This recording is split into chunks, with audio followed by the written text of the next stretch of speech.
going to be good at everything. There is literally not enough time. So judging yourself on failures and things that don't actually matter to you is just a waste of time. And that gets back to the core of LEWP. What do you value? What do you really care about? Not what other people care about. What do you care about?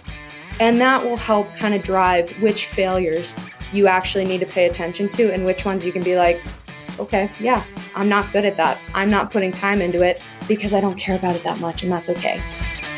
Put that coffee down. Creators are leaders. Be careful what kind of leaders you're producing here. Helen, we're both in sales.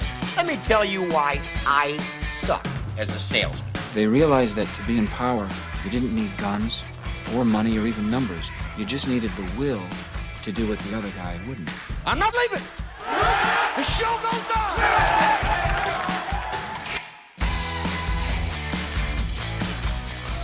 Well, hello there, friend. Welcome back to the Construction Leadership Podcast. I'm your host, Bradley Hartman. Earlier this year, I was honored to deliver a workshop through the NRLA, which is the Northeast Retail Lumber Association. And this was in New York, and specifically is for the NYLE group of individuals. NYLE is N-Y-L-E. That stands for the Northeast Young Lumber Executives. It was founded in 1987. And it's comprised of enthusiastic and dedicated young professionals committed to promoting the continued success of our industry and developing their own potential. It's the under 40 set in the Northeast region for the Lumber Building Materials Association, and it was a blast. We talked about unique ability. We talked about roster construction, developing stronger teams, retaining talent, competitive advantage. It was a fantastic group, and it was a lot of fun. And it was at this event that I got to see an old friend named Corbin Rinehart. You might recognize his name. He works for Windsor Mill. He was on episode 142. He is just an all-around great guy and someone that you'll enjoy listening to. But, dare I say, even more impressive than Corbin. And Corbin, I love you. You're very impressive. Don't get me wrong. But significantly more impressive, I got to see Miss Lyndsey Fry speak. And who's Lyndsey Fry? Well, listening to the bio of Miss Lyndsey Fry might just have you, like it did me, thinking, what am I doing with my life? Because it's not enough. Because this person is doing things. So let's get the education out of the way. She went to Harvard University. She got her MBA from Arizona State University. She's an Olympian. That's right. She won a silver medal at the 2014 Olympics in women's ice hockey.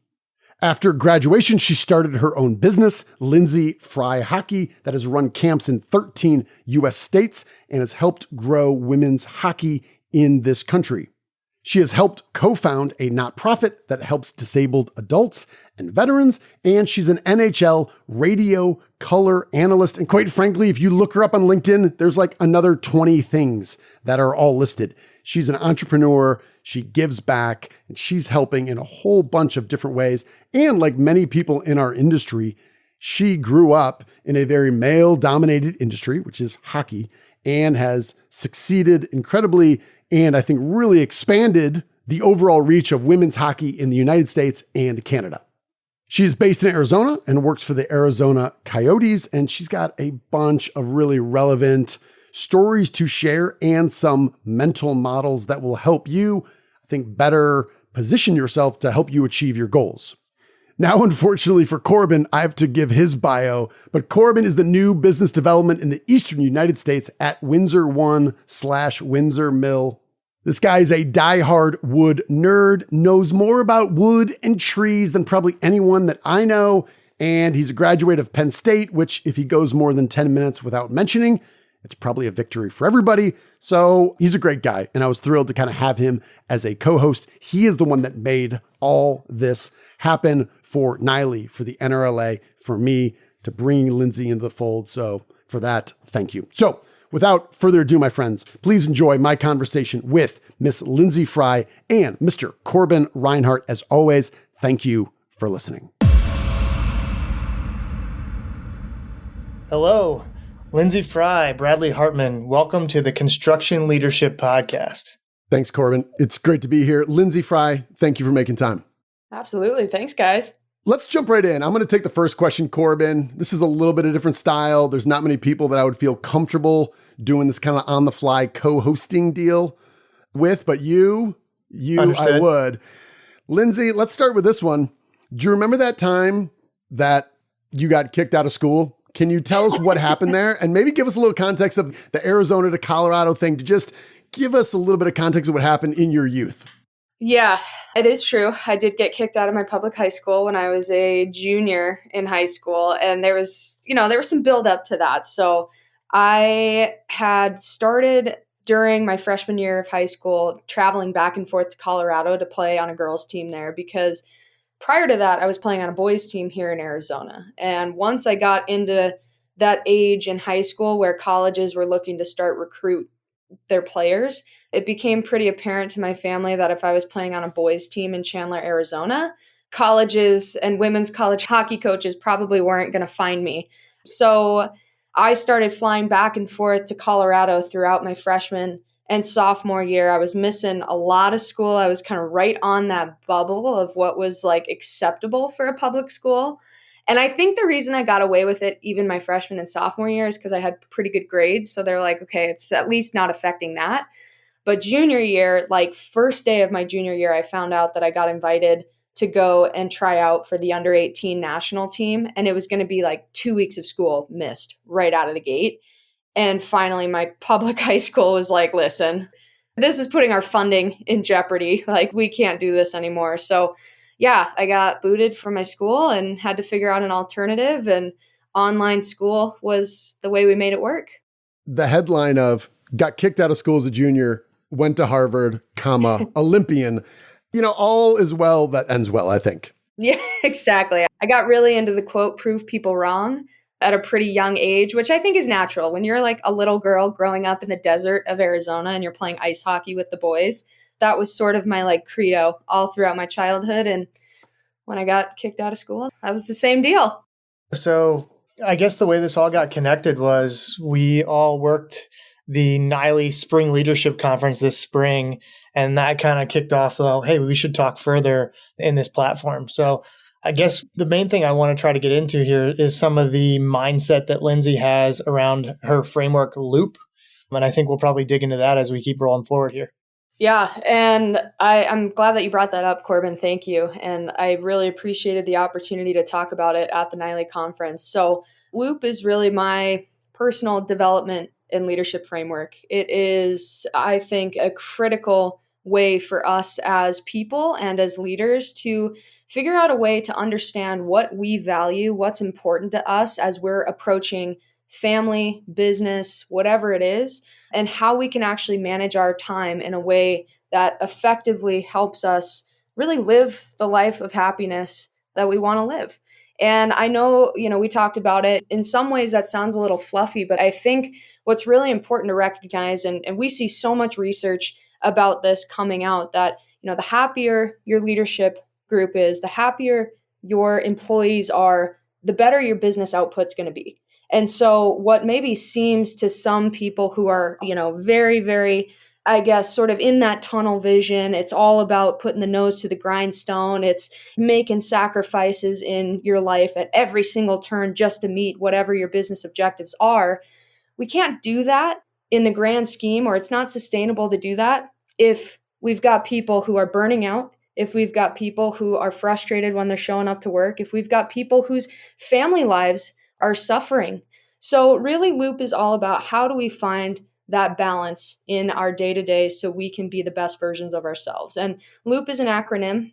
On your personal side, it stands for love what you're doing and who you're doing it with, energize yourself daily, change the world with what you do, and find peace with what you do. On the work side, because everybody's got their personal life and their work life, on the work side, it's love what you do. It's become an expert in what you do, change the world with what you do. And those are two different things. And we can get into that as far as your personal life and your work life, and then get paid for what you do. And the idea is that we've got to find that balance, that secret sauce based on what's important to us and what we value within those loops individually, and then between the two. Because there are a lot of people, and I'm sure you guys could probably identify some of these people in your world who their work loop is solid.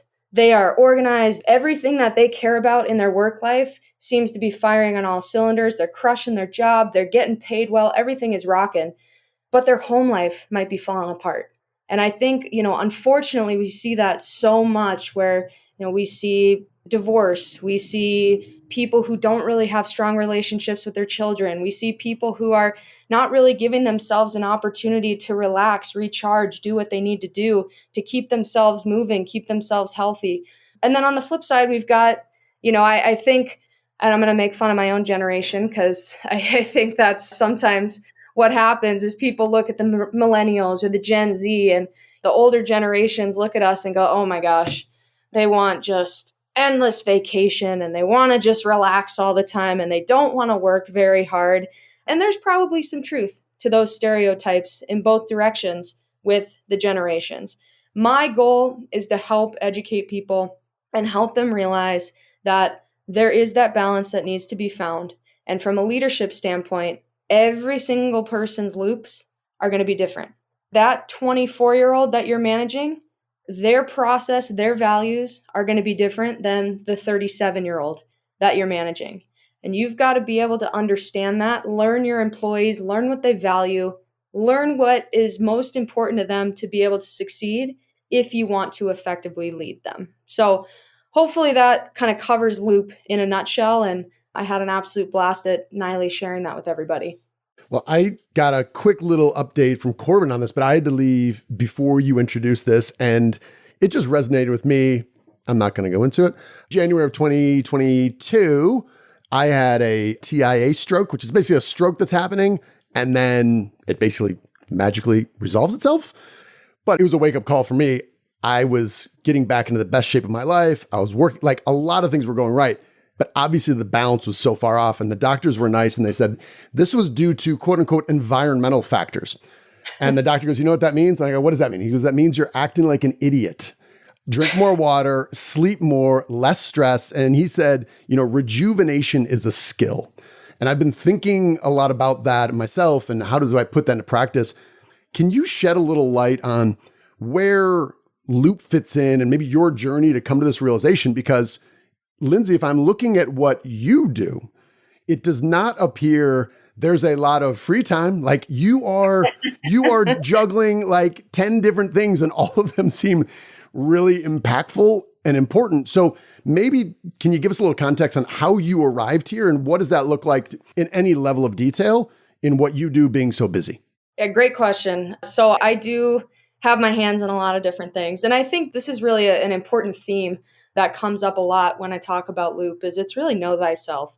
You have to understand, again, it goes back to those values, what's important to you, but also how do you operate when you're at your happiest, when you're most at peace, when you're feeling good about yourself. And something I've learned, and I actually learned this during the Olympic journey. So, one thing that's interesting about the Olympics is if you're in college or if you have a job or whatever at the time, you completely put that on the back burner. Like I literally, when I was starting to train for the Olympics, like I had made that initial roster, it would have otherwise been my senior year of college.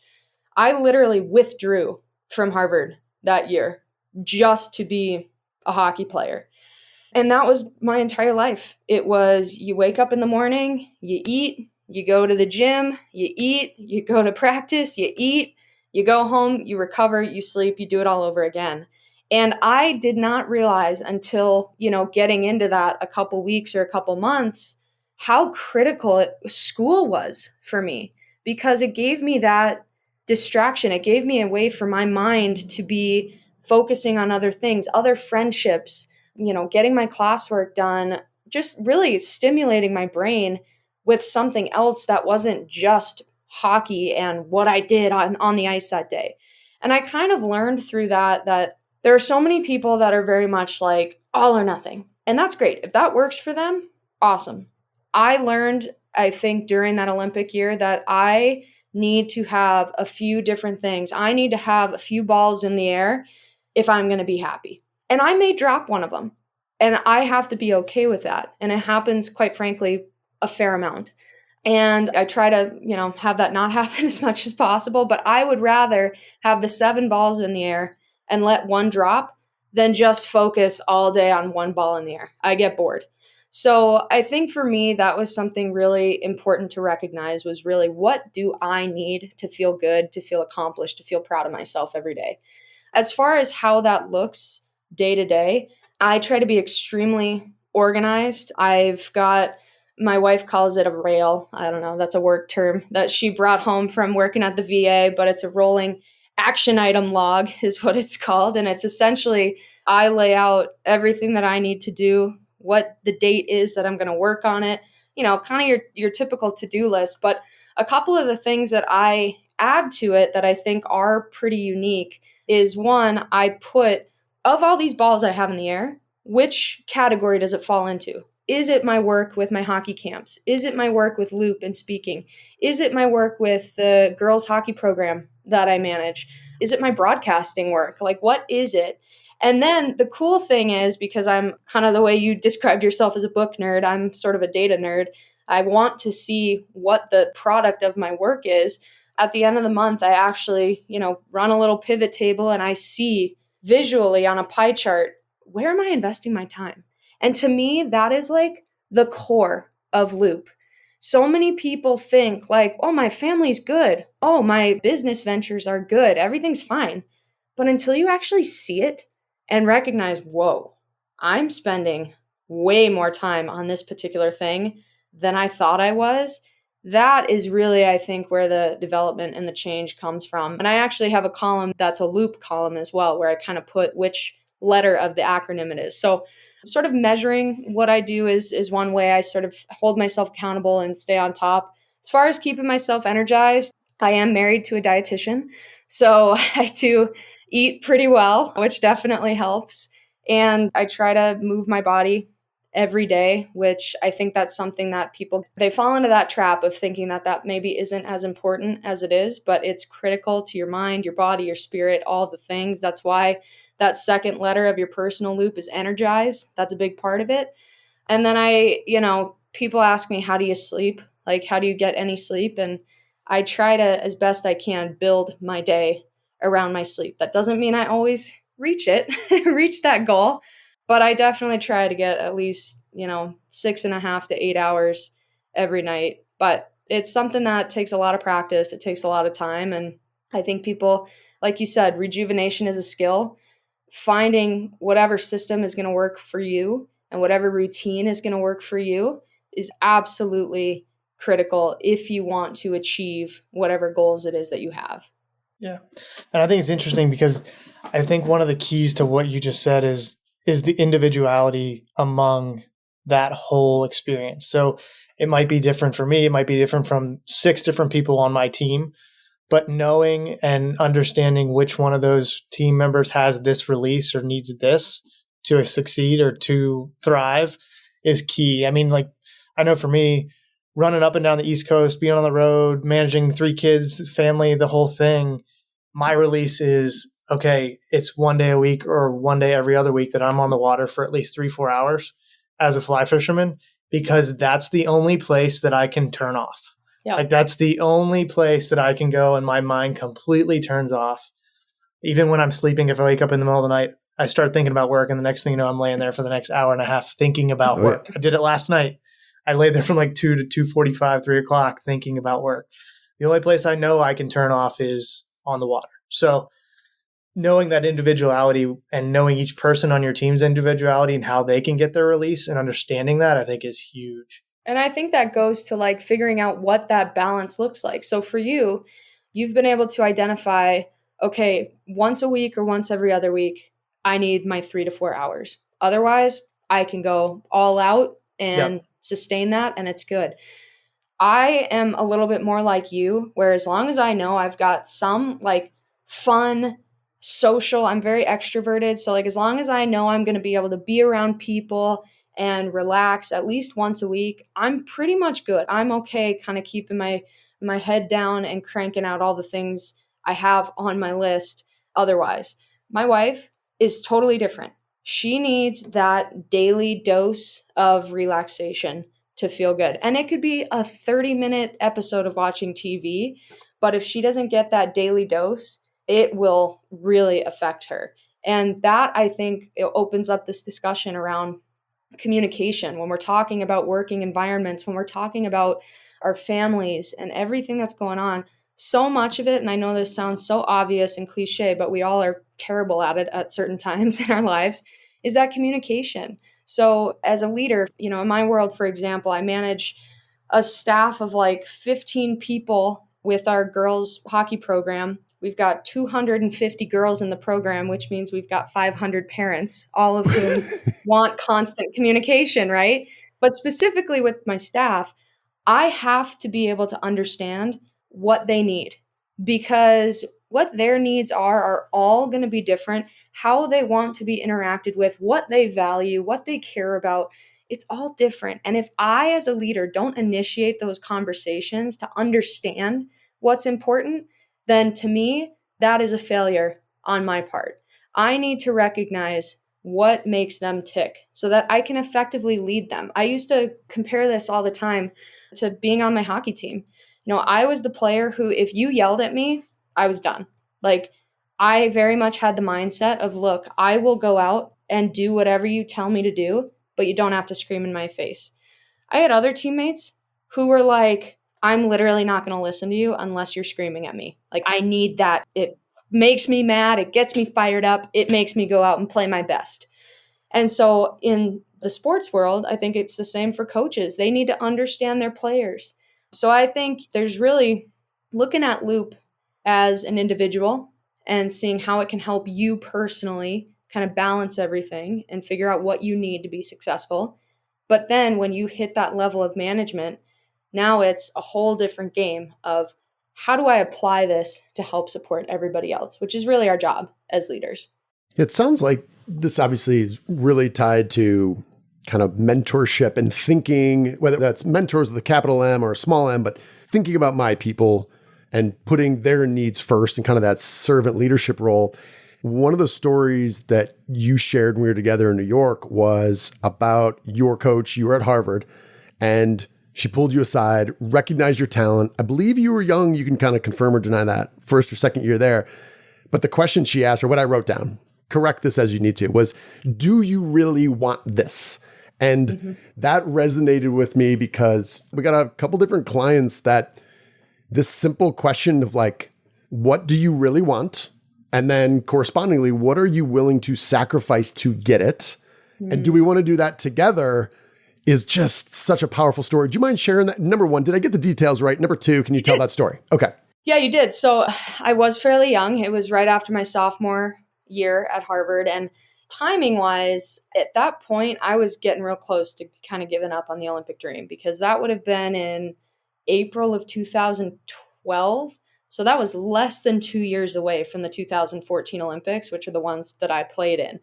When you think about Olympians, I mean, you think about these people that train decades to get to that point. And I really had less than 2 years to take myself to that next level and turn on the jets. And so I finished that season. We were having our end of season kind of review with the coaches. And she did. She said that exact thing to me. She's like, Lyndsey, do you want this? And my immediate response as like a 19-year-old kid was, well, yeah, of course I want this. Everyone wants this.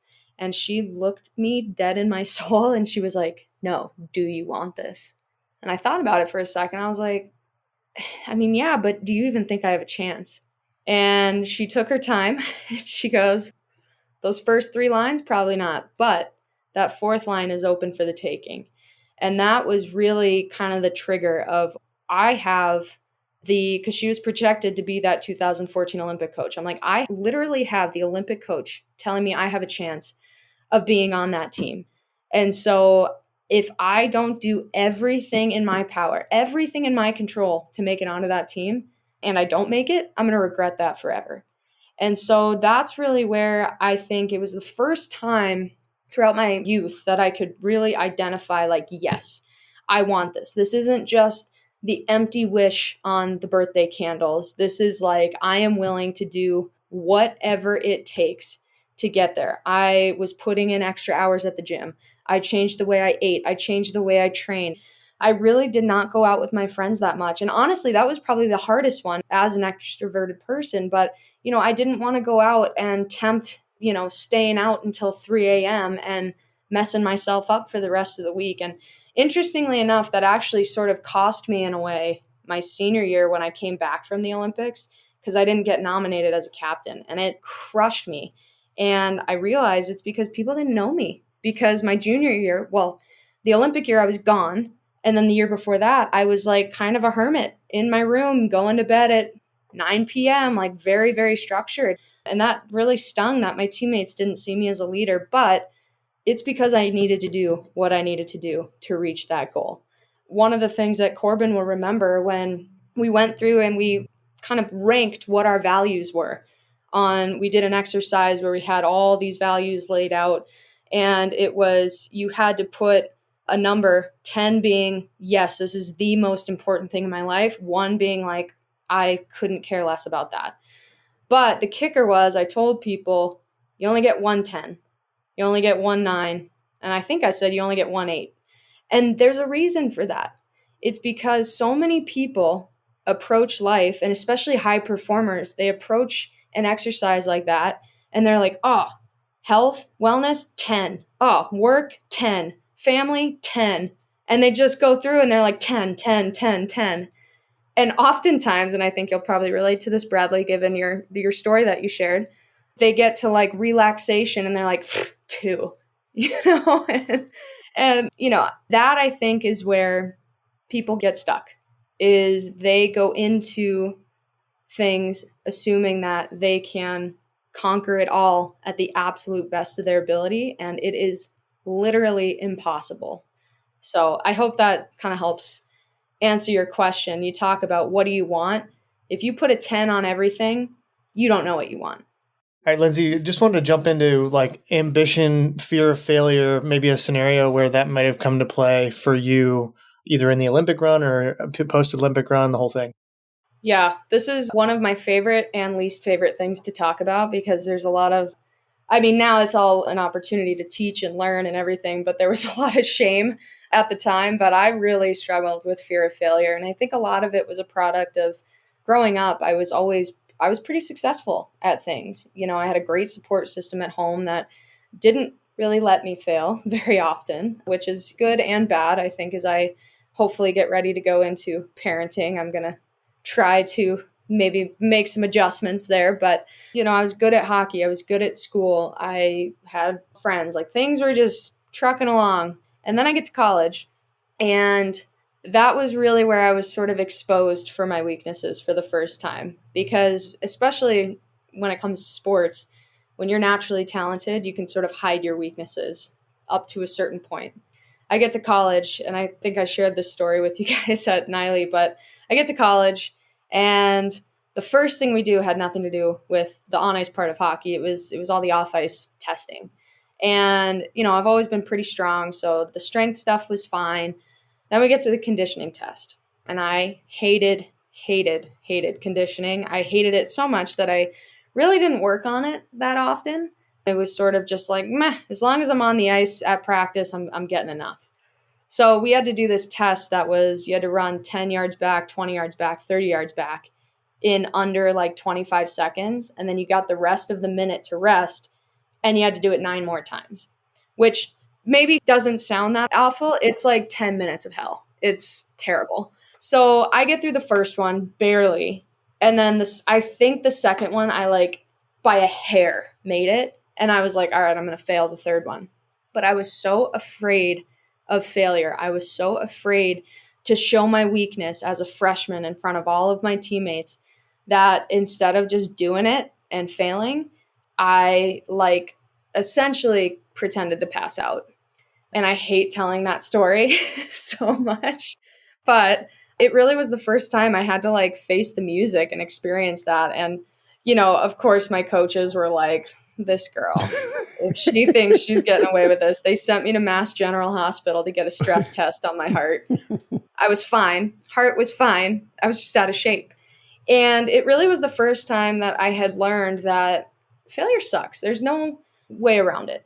But we can either look at it as an opportunity, again, kind of going back to sort of that objective data point that we talked about earlier, we can look at it as an objective piece of information and do something with it, or we can let it consume us and get in the way of our goals.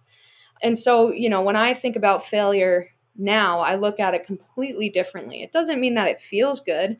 It stings in the moment for sure, but I try to then take it and say, okay, here is a moment of opportunity. I can run from it, or I can lean into it and do something about it. Talked about, showing those pie charts at the end of the month, kind of outlining what my loops look like, what my investment in my different ventures looks like, and does that align with what I really want and what my goals are? And sometimes it's pretty revealing when it's like, wow, I didn't spend that much time on my personal stuff this month. And that's probably why my relationship right now with my wife is just not really where I want it to be. So I think, highly, highly ambitious people, I think one of the biggest things that brings them anxiety is that fear of failure. In some ways, I think that pushes them to be as good as they are, and it continues to drive that ambition. But when they fail, sometimes it can absolutely undo them. So those are some of my experiences with failure. It's never easy, but I think when you can flip that mindset to be so much more about this is an opportunity, this is an area of weakness today, it's not going to be an area of weakness forever if I choose to do something about it. And that, I think, is critical. And one last point I wanted to make with that, something that I've had to realize is, so many people, I think, look around at their friend that has more money, or their friend that maybe has something that they desire, the bigger house, the better job, the whatever it is, right, that they're looking at and comparing themselves. One thing that I've learned as I've kind of grown into adulthood, and there are a lot of other factors happening in life beyond just like family, hockey, and school, which was my college experience, you're not going to be good at everything. There is literally not enough time. So judging yourself on failures and things that don't actually matter to you is just a waste of time. And that gets back to the core of LEWP. What do you value? What do you really care about? Not what other people care about. What do you care about? And that will help kind of drive which failures you actually need to pay attention to and which ones you can be like, okay, yeah, I'm not good at that. I'm not putting time into it because I don't care about it that much, and that's okay.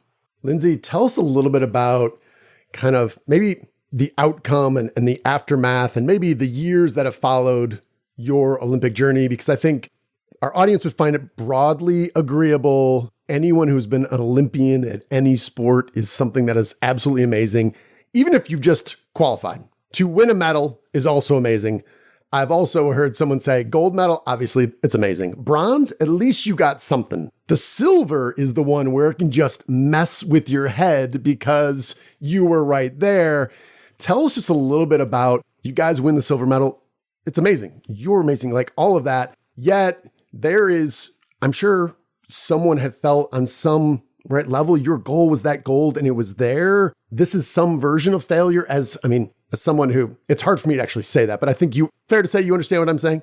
I know exactly what you're saying. And you're so right. It's a really weird place to be, especially in a game sport like hockey. You have to lose a game to win a silver. And that part sucks. It's not like it's a ski race where you happen to just come in second. You have to actually go through not only that feeling of losing on the largest international stage, but then accepting something that is like so incredible when you really take a step back, but you're like frustrated about it. I remember in 2018 when the US women actually won, there was this whole thing about one of the Canadian women like taking off her silver medal. And I don't agree with that at all. I think there's respect for the medal, there's respect for the Olympics, respect for the game. But everybody wanted to know my opinion on it. They're like, can you believe it? And I'm like, honestly, yeah, it's hard. And especially in a sport like hockey where, the parity amongst the teams around the world is still not quite where it should and probably could be. It's really US and Canada.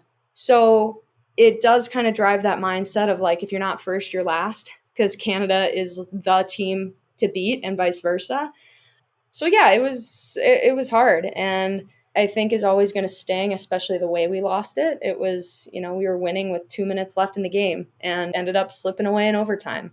But I've always just tried to have the perspective of what has it been able to do for me, the platform it's been giving me, the way that it's allowed me to, come and work for the Coyotes and build girls hockey, build something that I never had here in Arizona growing up when I was younger. That really is what I remember when it comes to getting that silver medal. But I think to your point about what is life after the Olympics like, it was really hard for me, to be honest. It's kind of the reason that I started LEWP, because when I finished the Olympics, I realized fairly quickly that I only had one value system growing up. It was like, my family, and that was very, very important. Hockey, very, very important. School, very, very important. That was it. And you get out of college and all of a sudden, you're meeting people and now you're in a relationship. Being an elite athlete maybe wasn't the most important thing in my life anymore. And I remember so vividly, like really, really struggling with my eating, really struggling with my exercise right after. For several years after, because I just thought like, well, I'm an Olympic athlete, so I need to be an Olympic athlete for the rest of my life. And I had never really thought, and I think a lot of athletes fall in this trap, I'd never really thought, like, what do I want? If winning the next championship or making the next team is no longer part of my life, what do I want? What do I care about? And it took a long time for me to sort of sift through that and figure out those answers. And I think I actually did a project on this while I was in school. There's a lot of depression and anxiety for elite athletes after they're done with their sport because they just don't know who they are. And they've never really been given a framework to figure that out. So that's actually one of my goals with LEWP. There's different target demographics I want to work with. I want to work with business leaders, but I also really want to work with senior athletes in college who are about to graduate and go off into the world for the first time as a quote unquote non-athlete to hopefully help them with that transition. Yeah, that identity piece of who I am and what I do, especially on a college campus. You were there. That's status, that's belonging. And then all of a sudden it's like, that can go away just like that. Oh yeah. Then you're the intern getting the coffees. You just went from being like the king or queen of your school, of your team, of whatever. And now you're like, wow, I'm like struggling to make enough to make rent, and what is going on here? And that's really hard. Any advice for men and women in the construction industry here on the Construction Leadership Podcast? You're a broadcaster for the Coyotes, right? I've told people this and they're like, wait a minute, are the Coyotes an NHL team? I'm like, yes, this is what's happening, right? Lyndsey's part of that. Being in a male-dominated industry, any advice for men or women that are listening? Because I firmly believe, and I know a lot of our listeners have experienced this, there is enough talent around. Our industry has, to put it as gently as possible, we've done a poor job of creating an environment to get more female talent in, or I would say also talented folks that might have a different cultural or ethnic or linguistic background. We've done a really poor job of that. So any advice throughout your career, mentors of things you've learned of nobody should ever do that again, and I experienced that, I hope no one else does, or this is what somebody did that really paved the way. Anything good, bad, or otherwise for folks understanding we need to get more talent in our industry? Yeah, you put it very gently, as you said. I think let's call it what it is. I think your guys' industry is not that different than mine. The hockey world is very male and white.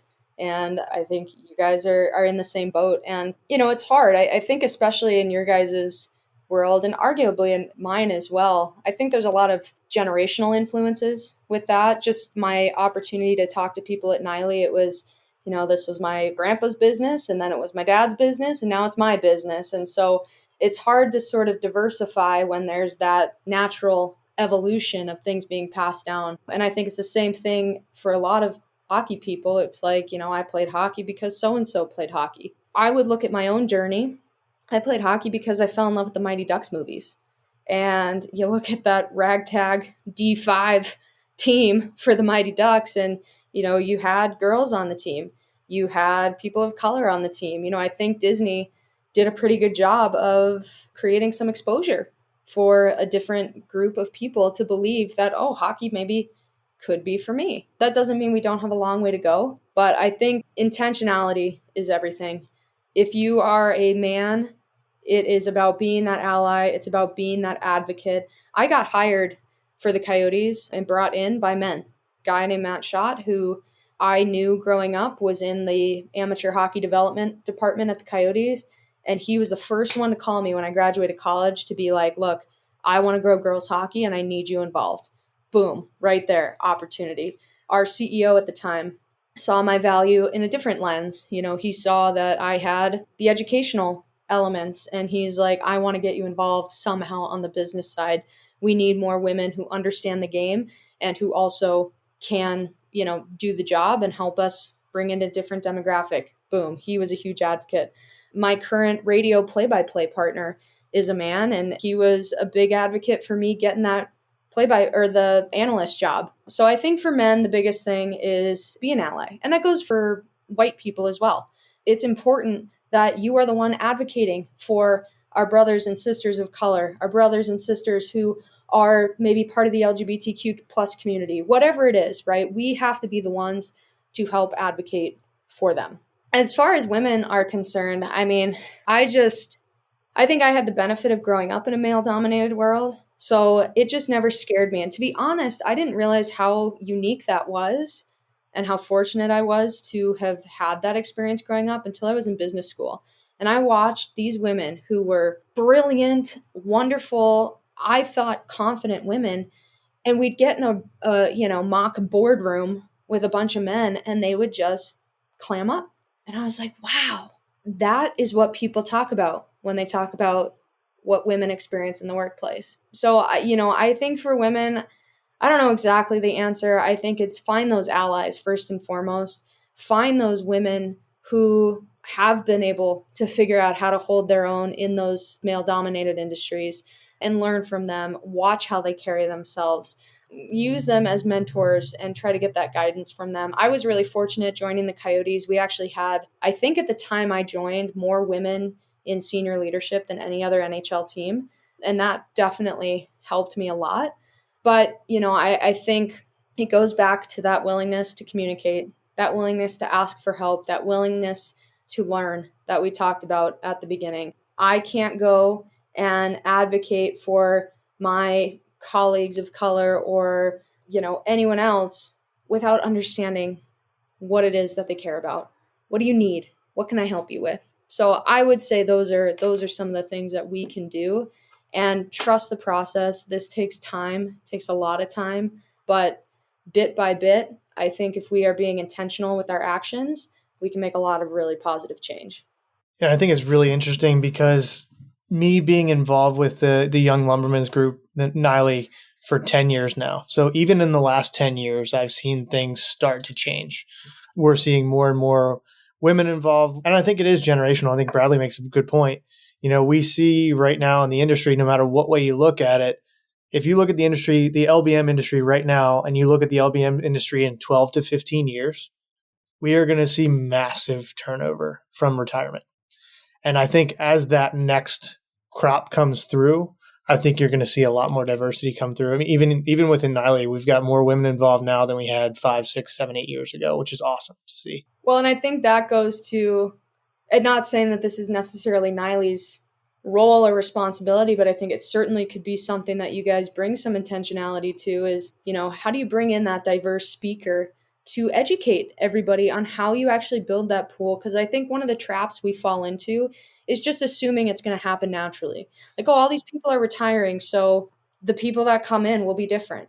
Well, how are we guaranteeing that? What are we doing? How are we educating the next generation to let them know that this is an opportunity for them? This is something that the NHL has been really, really dialed in with over the last 10 years and probably longer, and it's working. We are seeing a more diverse group of people come in, but it takes fostering that, and it takes everybody pitching in.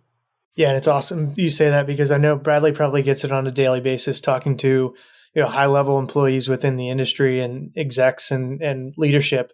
How do I attract new talent? That's probably topic number 1 or 2, I think, when I'm talking to people. How do I bring new people into my business that are outside the business? How do I attract people to lumber and building materials? It's not necessarily a sexy industry. So looking at other industries and the way they do things, I may pick your brain off air on how the NHL is doing some of that, because it's super interesting to me to see how some of those things are being done.